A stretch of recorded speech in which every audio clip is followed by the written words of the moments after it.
Hello, hello, hello. Welcome back to High on History. I'm Jordan. And I'm Liz. And so, a couple weeks ago, we did a rather triggering episode of Rosa Parks. And we personally deemed it not kid friendly for some of our younger audience. We have family who watch this who are younger. And also just some of the material that I covered was very, how do I put it?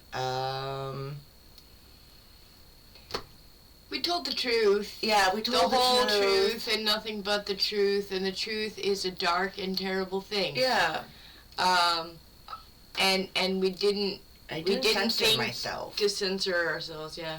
And we talked about some very triggering things such as sexual assault, lynchings, and some other just really horrific events that happened in American history during the lifetime of Rosa Parks.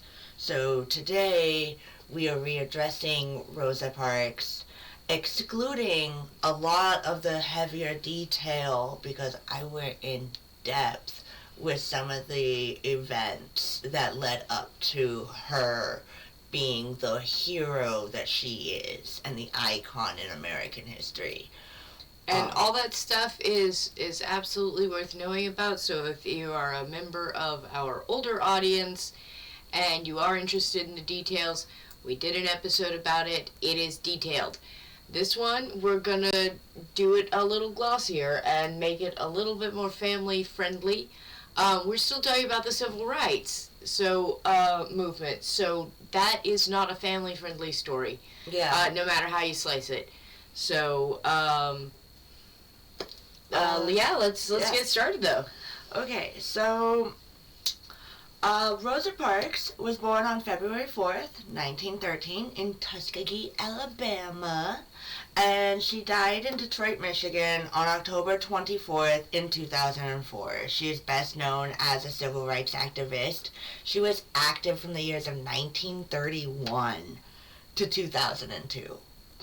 Man, that's a life well lived. That was her entire life, pretty much. That is a life well lived. Yeah.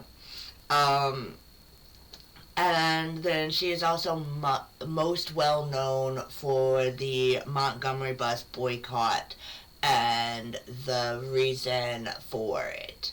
And her arrest was on December 1st, 1955, and we will be going in depth particularly about that topic.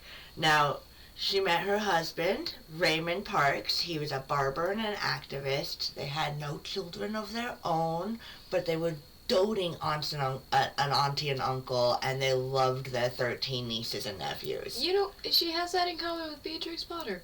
Yeah, and me as well. Yes, so, doting aunties. Yeah, to the aunties. To the aunties. And those wonderful 13 children came from her brother Raymond, and she was very close to her baby brother. So she met her husband in 1931. They were initially not attracted to each other due to issues, whatever. Go check out the other video. You can get all that heady information there. And then they got married on December 18th in 1932 at her mother's house. And it Backyard was wedding? pretty much, yes. Those are the best. Right. So, during the 1940s, which was World War II, Rosa Parks was working as a seamstress at Maxwell Air Force Base. Inside the base, it was fully integrated.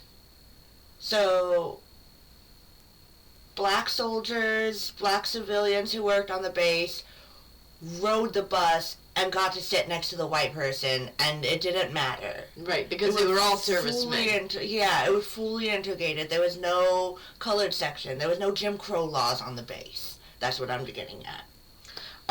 But outside the base, because she was a civilian, she didn't get to live on the base, she got to experience the Jim Crow laws. And that was a big kind of like, what's going on here? Why is there inequality? So that was a big point in her life. And as a child, she recalls a lot of black people were found dead under mysterious circumstances throughout her childhood, throughout her adult life. The Scottsboro Boys in 1931, the assault of Racy Taylor in 1944, Jeremiah Reeves of 52, and the lynching of Emmett Taylor of 55 were all major events that she was very deeply involved with. And again, if you want that information, definitely check out the other video. Now, we are focusing tonight specifically on the arrest, the boycott, and the trials, because right now, civil rights is a big deal. Oh, yeah.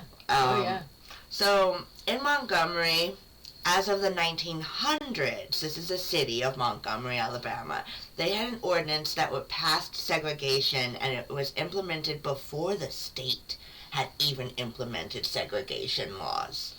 So, Montgomery got a kickstart on that one.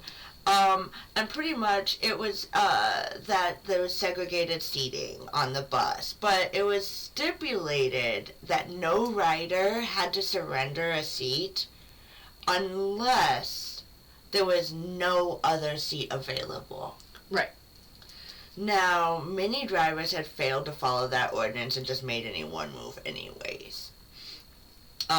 Back then, 3/4 of the riders were African American, and most of them were actually forced to pay up front.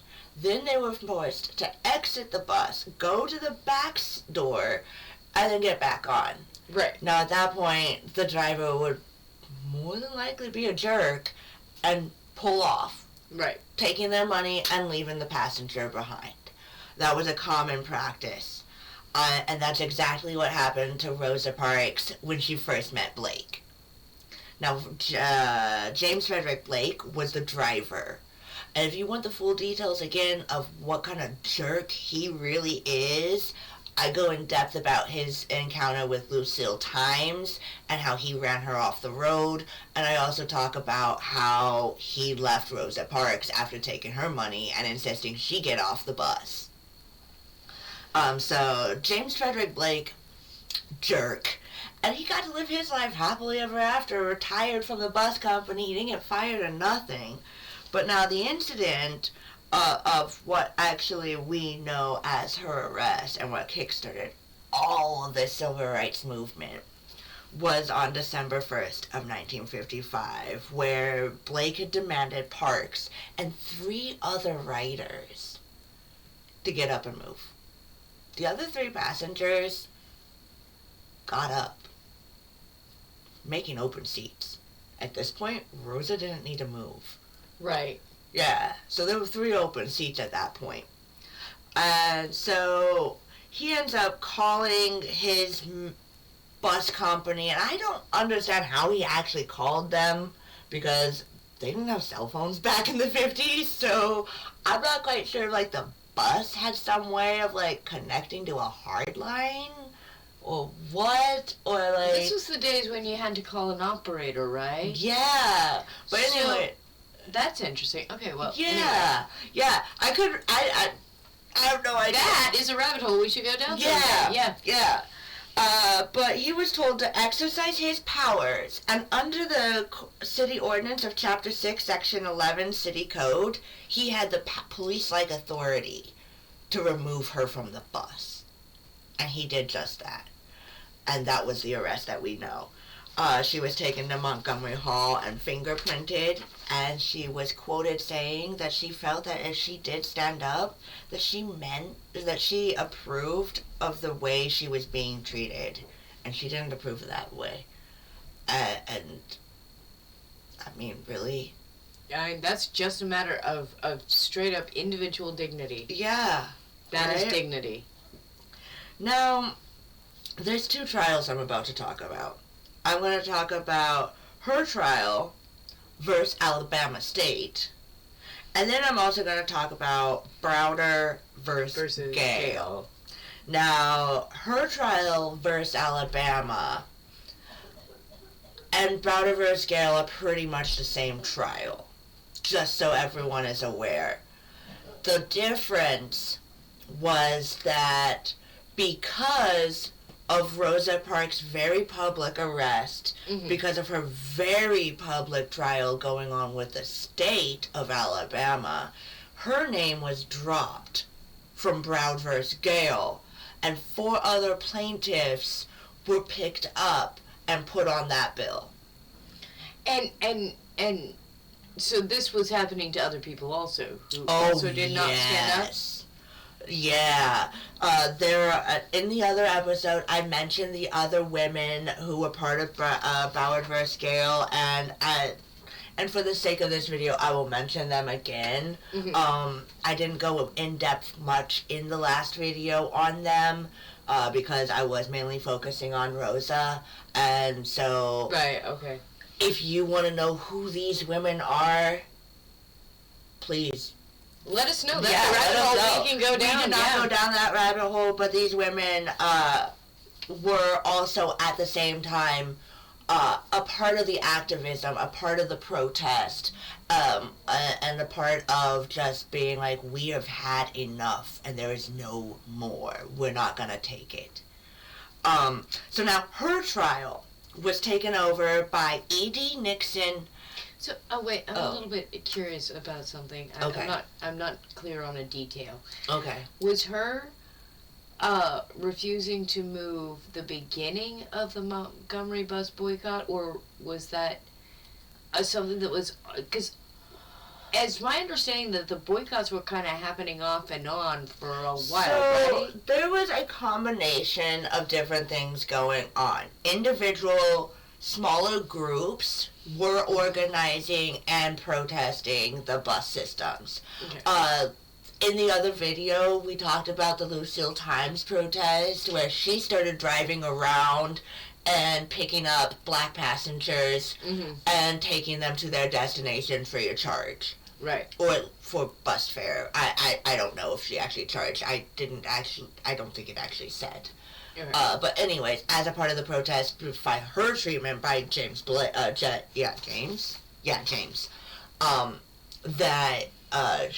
that was her protest. Okay. And at that same time, with these other women, Aurelia Browder, Claudette Colvin, and same with the Scottsboro Boys, the assault of Ray C. Taylor, all of these things were leading up to the smackdown of this boycott. Okay.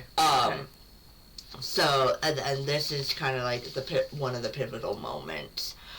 So, in her trial, she was taken over by, her case for Alabama was E.D. Nixon and Clifford Durr. E.D. Nixon is one of the longest-serving African-American House of Representatives. And Clifford Durr worked on the New Deal with FDR. So we've got 2 amazingly talented lawyers. Nice. Who are working her state case. Now, this was supposed to be a municipal trial against the city. Right, but... I keep calling it a state case. Yeah, I did notice that, yeah. So, the municipal lawyers and the bus system bumped it up to the state. They made it a big deal and was like, blah, blah, blah, we need to make it about the state laws instead of about the city laws. And they actually got the judge to grant it to become a state matter instead of a municipal matter. That would, in retrospect, does not seem terribly wise. As far as I'm concerned, that's illegal according to what I understand about the law. I don't know that it is or not, actually. And I don't know what the law was in Mississippi at the time Alabama. either. Alabama. What same backwoods. Yeah, that's not fair. So anyways, according to the state district court, she was charged for disobedience, and she was charged a total of $14. Nowadays, I think that totaled out to like $136 or something like that. But even then, like, I'm sure if she was charged with disobedience and fined nowadays, she would be rotting in jail. Right. Like, she'd have a fine of like $100,000, could not pay her fine type stuff. So she did end up pleading not guilty, but she was found guilty on the state charges. Yeah. She did not actually have to testify at her own trial. They found two witnesses that came forward and testified on her behalf, confirming that there was open seating. And now there was an appeal filed. The appeal was filed by Fred Gray with the federal court. And this is where we get Browder versus Gale. Now, at this time, in response to Rosa Parks' district court trial, Mm-hmm. there's police retaliation. Right. There's a lot of brutality going on. The police commissioner, Clyde Sellers, issued a get tough policy. Ugh. Yeah, exactly. Well, we would never change the lingo, I guess. Yeah, right? Never change the lingo. And that was specifically targeting black pedestrians, any pedestrian that might be associated with a boycott, participation, or organizer. And they also had police escorts for the white pedestrians who rode the bus out of retaliation safety. Oh my goodness. Yeah. Oh, what a waste of, what a waste of resources. Yeah. So in this time, during... Showboating at its best. Yeah, right. So in this retaliation, Clyde Sellers was the police commissioner. He's one of the people that is charged with the Browder vs. Gale charge. Okay? So I'm going to hop over to Browder vs. Gale, and then I'll jump back over to the protest. So Browder vs. Gale is the Supreme Court hearing that was based off of the 14th Amendment.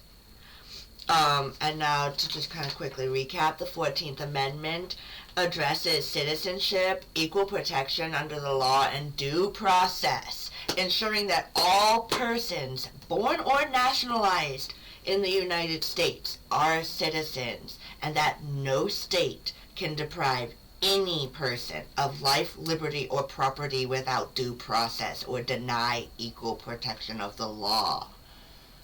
I cannot express that enough with what's going on in this world right now. Under the 14th Amendment, every American has that right. No, not every American. Read the wording more carefully. Every person. Any person. Born or naturalized. No. Listen.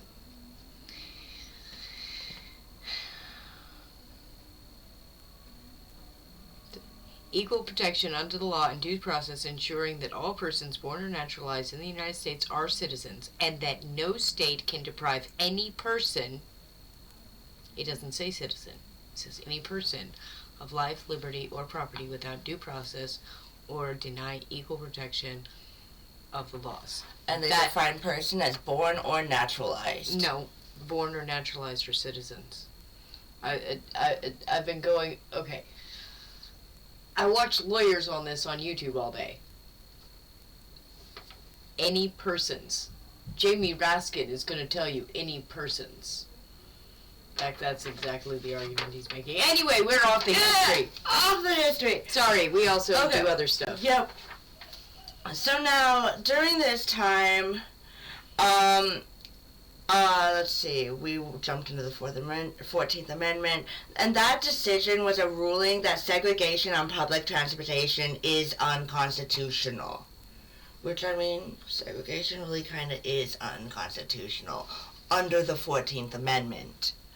And now, the Montgomery bus boycott played a significant role in the decision-making. Now, lawyer Fred Gray represented Aurelia Browder, and she was harassed due to the unfair laws. We have Claudette Cloven, who was actually arrested before Rosa Parks. She was 15 when she was arrested. And she was actually the first, and she refused to move. Now, sadly, and I'm going to connect the two here, she was actually friends with Emmett Till. Oh, no. Yeah. She went to school with that young lad. And then there was Susie McDonald, who was also harassed, and Mary Louise Smith, who was arrested, held for 2 hours, and fined. There was no due process for her. Wow. Now, the case was petitioned on February 1st, 1956. So this is after Rosa's trial is underway. And now the district court ruled that the segregation deprived people of equal protection under the 14th Amendment, and the court ordered the city to desegregate. Now, the city fought for appeals over and over and over again, and it was denied. Now, Mayor Gale was handed an official notice on February, on the 20th. The second petition was filed by the November 20th. Yeah, so November 20th, Mayor Gale was handed an official notice of 1956 by a U.S. federal marshal. Pretty much cease and desist. Desegregate the city now. Right. Yeah. Now, the people that this specific case, Brown vs. Gale, went after included the police, the city commissioner, Clyde Sellers, that I mentioned earlier. Right. Let's see. As well as Frank Parks, city police chief, Goodwin Rupenthal, Montgomery City Lines, Inc., which is the bus company, as well as members of the Alabama Public Service Commissions. And the lawsuit claimed that the bus segregation laws enforced by these officials and the bus company were unconstitutional. And specifically, they violated the Equal Protection Clause under the 14th Amendment. Now, the Equal Protection Clause specifically guarantees that all persons within a state's jurisdiction are to be equally treated under the law. Correct. Now, we're going to talk a little bit about the protest. I know, what did I do with that? I jumped. Aha! Okay.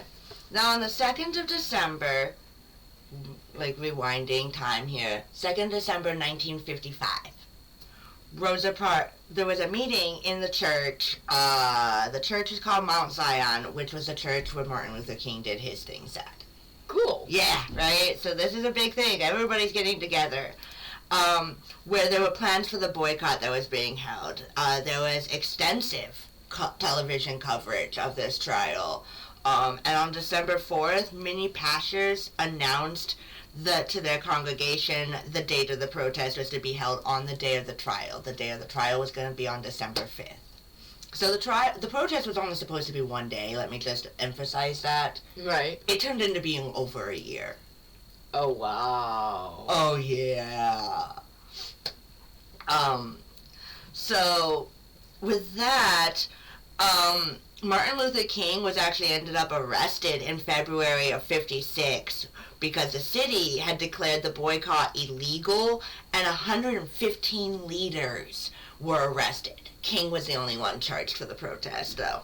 But the boycott continued. Now, the boycott had 3 simple demands. They wanted courteous treatment. They wanted first come, first served seating with segregation. They didn't mind sitting in the back of the bus. They just wanted first come, first served seating. Don't tell me to move. I can sit here. Mm-hmm. Okay. And they wanted to hire black drivers for high black ratio routes. That makes sense. Right? I'd be sick and tired of getting left behind too all the fucking time. Oh, yeah. Sorry. The whole point of this episode is not to be dropping that word. My bad. It had to happen. It had to happen.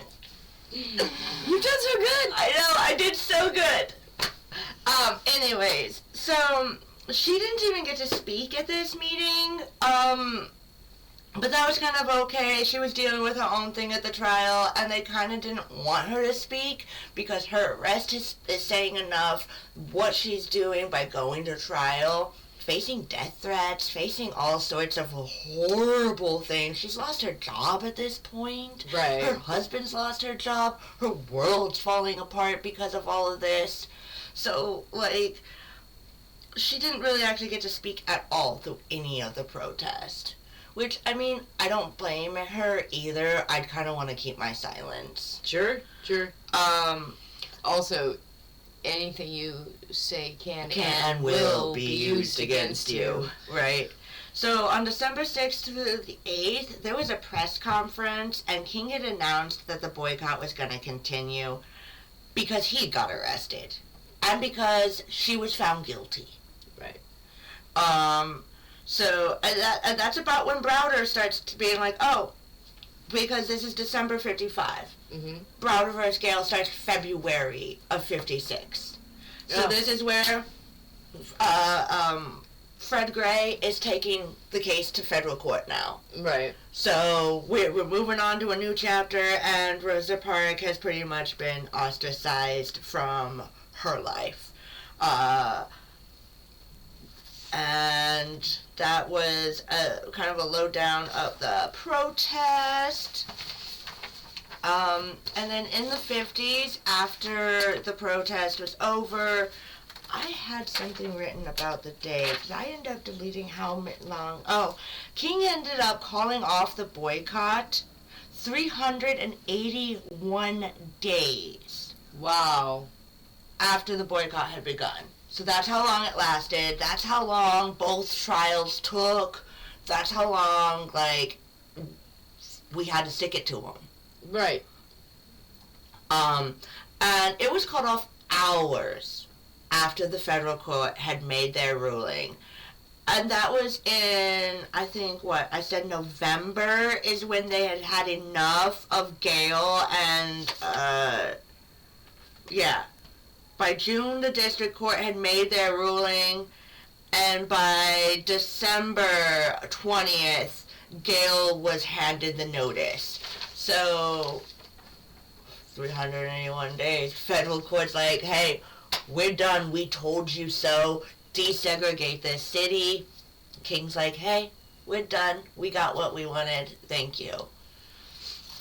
Now, again, before I move on into a recap of kind of like my pick and choosings of the highlights of her later years, if you want the glorious details of her amazing life after the arrest, please go check out the very triggering video. And just go look into it. Her story is amazing. It's even in the longer video. There was enough there that there was stuff we had to skip over. I mean, that video was 2 hours, and like the Hypatia video, we kind of could have gone on and on and on. Right. So, go look it up. Like, if you love this stuff like we love this stuff, go check it out, because it's amazing. It's a story. It is. So in the 1950s, after everything was said and done, they moved to Detroit. They lost everything in Alabama because of this. They lost their jobs, they lost their respect, they were getting red rum threats.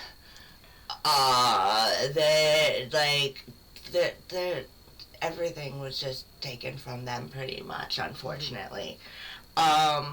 So by the 60s, she's marching on Washington, she's working with John Conyers, and John Conyers is amazing. She compared the Detroit riots to the work that she did with the boycott. She attended the Black Panther Conference in Philadelphia of '68. And now moving on to the '70s. She supported the Black Power movement. She was advocating for political prisoners. She was dear friends with Angela Davis, which she was a scholar and a Marxist, and I think Angela Davis is still alive. She's still an activist. I've heard her name, kind of looked into her, and from what I read, she's quickly kind of an actual hero of mine myself right now. Nice. This is why we do this stuff. Right, yeah. She was also an advocate for the Wilmington 10, the RNA 11. RNA is the Republic of New Africa, which is similar to Cascadia or the state of Jefferson, except a republic for the African American culture of an independent nation. So it's an idea of a mini nation. Yeah, taking up all the southern states at that. Right. All for it at that. I'm all for it. And in the 80s, she wrote many letters supporting Black Panthers. She supported the Black Army Liberation Movement. She was a big advocate during the South African opposing the apartheid movement. Apparently in 84 and 88, then before my lifetime, Jesse Jackson ran for president, and she supported him. And then through the 90s, she continued her activism, calling for the release of Nelson Mandela, participating in the Million Man March. And then in the early 2000s, she was coming to the end of her life. In 2002, she had received an eviction notice, where she was not paying her rent. But at that point, in 2002, she was 90 years old and, unable to, really manage her own funds. So, a woman who helped her create her foundation, which, again, all of that detail is really in the other episode. Yeah. Miss Steele defends Parks Care and just says that the eviction notice was sent by mistake. Her really close family says that there was something else going on. There was something. Somebody was mismanaging. Yeah, something was hanky with her funds. And now we are getting to we are getting to her passing. Now, she died on October 24th of 2004 of natural causes. She was 92 years old. She lived a beautiful life. And again, please check her out. There's so much out there on her life. She wrote 3 autobiographies. I list all 3 of them in the other video. And now she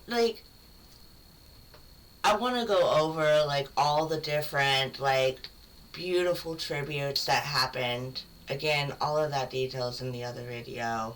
She was honored in Detroit on a public transit system where the first rows of seats were blocked off in her memory with a black ribbon. She was the first woman to be laid in honor at the Rotunda, and 40,000 people came to pay respects to her in D.C. She was the first ever female, second African American to be held at the Rotunda. There was a public memorial held in Detroit for her. Her casket was displayed at the African History Museum in Detroit. And then she was finally laid to rest on November 2nd with her husband and her mother. She received in her lifetime the Spring Grand Medal, the Presidential Medal of Freedom, the Congressional Gold Medal, and there is a statue of her in the Capitol National Statuary Hall. Both the state of California and Colorado honor her birthday on February 4th. Oregon, Texas, and Ohio celebrate her arrest on December 1st. Interesting. Yeah.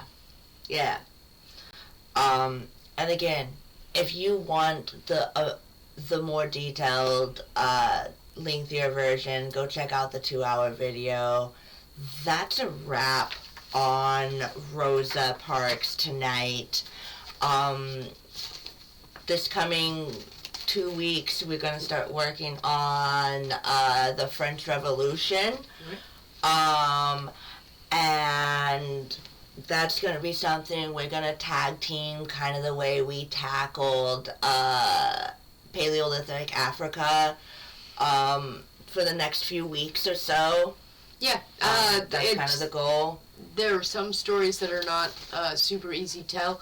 We also are probably going to try to keep our videos a little bit shorter, so we'll do little runs on various topics so that we can cover them more effectively without sitting here like, we've gotten, like, totally hungry and, like, yeah, well, right. downright hangry doing some of these, so we decided we needed to shorten them up a little bit. But hey, we've got 37 subscribers now. Yeah, we finally got 37 Thank you, guys. Woo, Go ahead, do the end read. So subscribing helps us reach our New Year's resolution of 100 subscribers. Please share us.